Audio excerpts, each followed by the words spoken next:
നോമ്പ് മുറിക്കാൻ ഉമ്മ നമ്മുടെ കൂടെ ഇരിക്കാറുണ്ടാവും. കരിച്ചതും പൊരിച്ചതും ഉച്ച മുതലാക്കിയിട്ട് ഇരിക്കാറുണ്ടോ? ഇല്ല അല്ലേ? ഉപ്പാക്ക് ചൂടുള്ള ചായ എടുക്കട്ടെ എന്നിട്ട് ഒരു ഈത്തപ്പഴം തിന്നിട്ട് അള്ളാഹു ലക്ക സുൽത്ത് ചൊല്ലിയിട്ട് ചായ എടുക്കാൻ വേണ്ടി പോകുമ്പോ കടിയെല്ലാം കാലിയായിട്ടുണ്ടാവും. ഉമ്മ കയ്യിൽ പരിഭവം ഉണ്ടാവും. മക്കള് തിന്നതിൽ എന്തെങ്കിലും പ്രശ്നമുണ്ടാവും.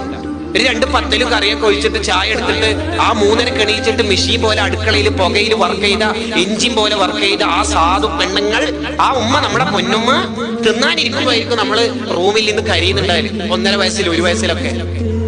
ആ ഉമ്മ നമ്മളടുത്തേക്ക് വരുമ്പോ കാഷ്ടിച്ച് മൂത്രയിച്ച് വൃത്തികേടാക്കിയിട്ടുണ്ടാവും. നമ്മള് പമ്പേഴ്സ് ഒന്നും അന്നില്ലല്ല ഉണ്ടാ. അങ്ങനെ നമ്മളെ വൃത്തിയാക്കാൻ വരുമ്പോ ഉമ്മ മൂക്കിന് കൈവക്കോ? കാഷ്ടവും മൂത്രവും മണത്തിട്ട് ദുർഗന്ധം കൊണ്ട് ജീവിതത്തിൽ വെച്ചിട്ടുണ്ടാവില്ല.